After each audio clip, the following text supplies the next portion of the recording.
Se realizó en Córdoba el coloquio, el 10º coloquio de la Unión Industrial de Córdoba. Aprovechamos para agradecer la invitación a la gente de la Unión Industrial y tuvimos oportunidad de conversar con uno de los expositores, un economista muy conocido, lo hemos citado varias veces en nuestro programa, que es Dante Sica. Yo le voy a pedir al director que pongamos esa nota porque hay ciertas cuestiones muy interesantes sobre las cuales hablamos con el licenciado Dante Sica.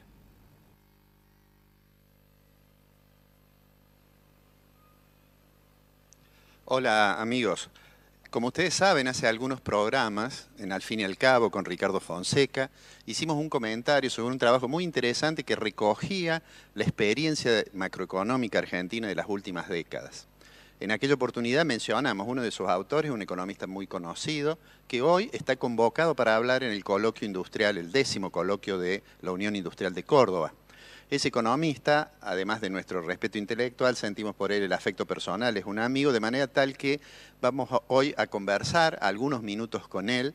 Le doy la bienvenida y le agradezco a Dante Sica la posibilidad de llevar las ideas de él a través de la pantalla de Canal C para que ustedes la conozcan. Bienvenido. No, al contrario, gracias por la invitación y siempre es un gusto estar con vos.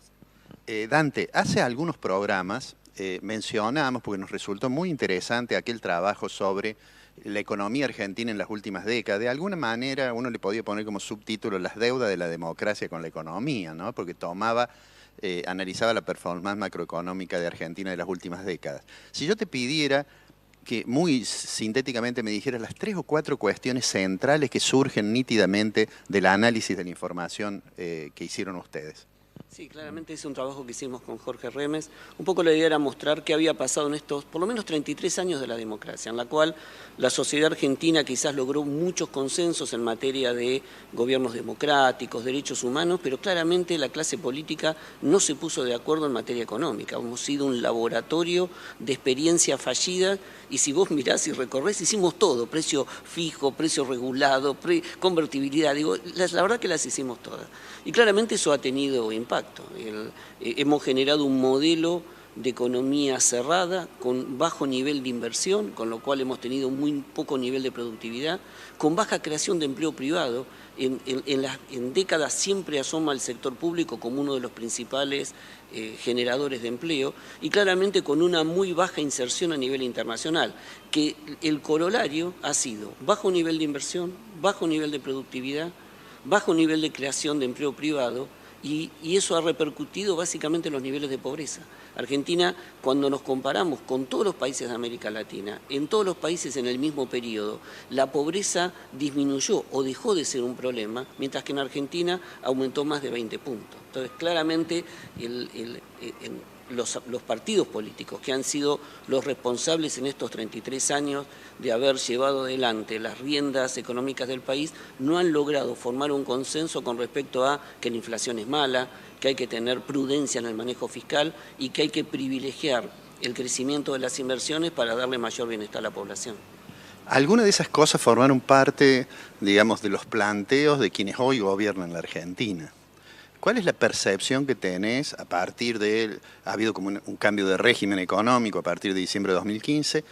¿Cómo estás viendo hoy la economía donde se escuchan muchas quejas por el nivel de actividad o por la tasa de interés alta? ¿Qué percepción tenés de cómo estamos en la coyuntura? Si uno mira estas cuestiones estructurales y por otro lado lo que ha sido la herencia macroeconómica que dejó la administración anterior, el cambio de rumbo, este giro de 180 grados en la política macroeconómica realmente requiere un esfuerzo, una persistencia y un tiempo que a veces el ciclo político le demanda mucho más resultados a la economía de los que puede dar en este periodo. Estamos a casi 1 año y medio del nuevo gobierno y realmente empiezan a verse ahora resultados positivos. Por un lado, la macroeconomía tiende a estabilizarse, aunque todavía estamos en ese camino. Si vos mirás las variables, están empezando a converger a una misma velocidad, la emisión, el gasto público, el crecimiento del ingreso, que quizá no es compatible con una inflación de 17, pero claramente vamos a terminar el año con una inflación a la mitad del año pasado, quizás la más baja en los últimos 5 años, pero la importancia es que estamos teniendo una expectativa de inflación a la baja y no al alza, no esperamos sorpresas o rebotes inflacionarios. La segunda cuestión importante es el nivel de actividad. El nivel de actividad ya van 3 trimestres seguidos que crece, lento, heterogéneo, muy moderado su crecimiento, pero claramente mucho más sostenido que en periodos anteriores, porque cuando uno mira la naturaleza de los motores de expansión, está volviendo a recuperar el protagonismo, la inversión, que de alguna manera había desaparecido en los últimos 5 años. Entonces, esta recuperación lenta y heterogénea a nivel sectorial, que también es heterogénea a nivel territorial. Si vos te parás en Santa Fe, en algunas actividades en Córdoba, la actividad industrial está recuperando, se empieza a sentir la mejora de Brasil, se empieza a sentir el cambio, la atracción de sectores como el agro, la construcción, la energía. Ahora, si te parás en el conurbano, La Matanza, San Martín, seguramente pymes industriales que se vinculaban al consumo masivo o textiles y calzados no la están pasando bien. Entonces, yo creo que la economía de alguna manera ya está en ese punto de no retorno donde comenzó el despegue todavía es lento y bajito, pero claramente todos los meses cuando miramos algún indicador, son indicadores que empiezan a difundirse en materia de actividad. Ya no discutimos si está cayendo o creciendo, discutimos es la velocidad de recuperación. En este coloquio, la Unión Industrial ha planteado como un tema muy importante el tema de la competitividad. Estamos muy acostumbrados a hablar de la competitividad cambiaria. Después te voy a hacer una pregunta del dólar, porque no hay, no hay conversación entre economistas que no esté el dólar presente. Pero hay como una queja que uno escucha hablando con los empresarios en relación a la presión fiscal, en relación a la carga tributaria. Y hay como una demanda de decir, hagamos una reforma tributaria, bajemos los impuestos. ¿Esto es una demanda que tiene alguna posibilidad de que el gobierno la escuche y la ponga en práctica o forma parte de un anhelo simplemente imposible de realizar?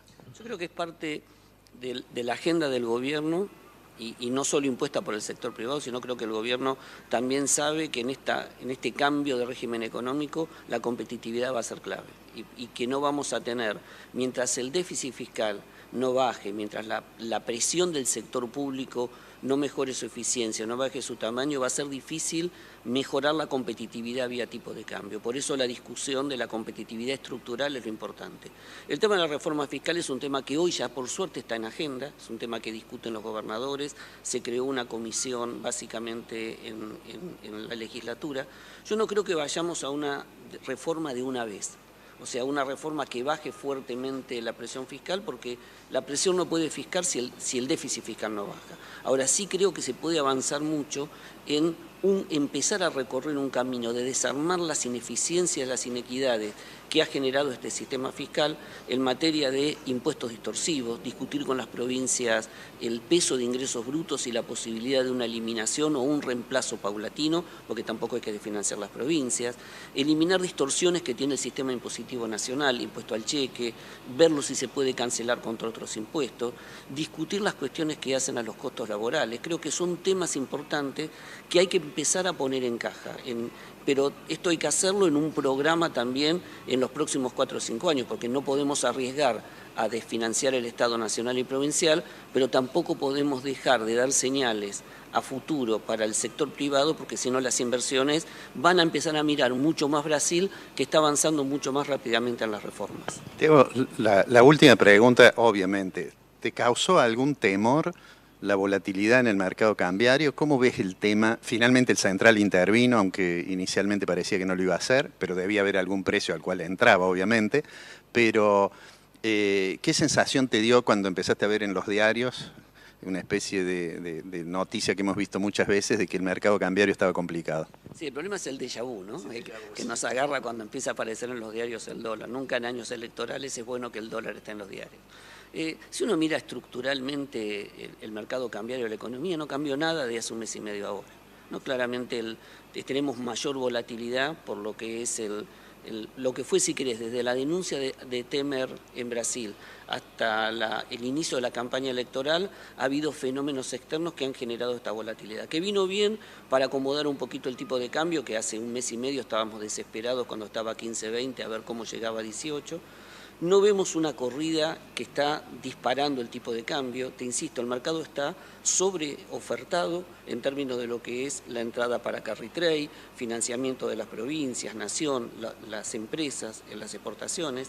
Lo que tenemos ahora es, algo se corrieron algunos que estaban viniendo con fondos y aumentó un poco más la demanda, motivo atesoramiento en un periodo electoral. Si vos te recordás, hace 15 días no hubo una renovación total de las LEVAC y quedó algo de liquidez en el mercado que de alguna manera se fue contra el dólar. Entonces yo digo, en general no me preocupa, no estamos viendo una corrida que se le está yendo de las manos. Como vos decías recién, el central dejó que vaya, tiene poder de fuego y tiene herramientas para hacerlo. Ahora, claramente esta volatilidad demora quizás también la recuperación, porque le exige al Banco Central mantener una tasa de interés todavía más alta y en estos meses que vienen, con esta elección de primera y segunda vuelta, digamos, que estamos teniendo, claramente vamos a seguir teniendo volatilidad y el Banco Central va a tener que estar muy atento para tratar de controlarlo. Quizás la preocupación, si querés, que tiene esto es el tema el traslado a precios. En general, todos los países que tienen programas de metas de inflación tienen un pass-through bajo, traslado del impacto del dólar a precios bajos, pero eso se logra después de 2 o 3 años que el programa se asiente. En Argentina todavía la cultura de mirar el dólar como fijación de precios es fuerte, pero también hoy no tenés un banco central que te convalide con emisión, y tampoco tenés un mercado que traccione, que te convalide cualquier aumento de precios. Entonces, claramente vas a tener un impacto, pero no quizás como fue tan fuerte en periodos anteriores. Dante, te voy a liberar porque además ya estás próximo a hacer tu exposición. Te agradezco mucho y por supuesto también le agradecemos a Canal C la decisión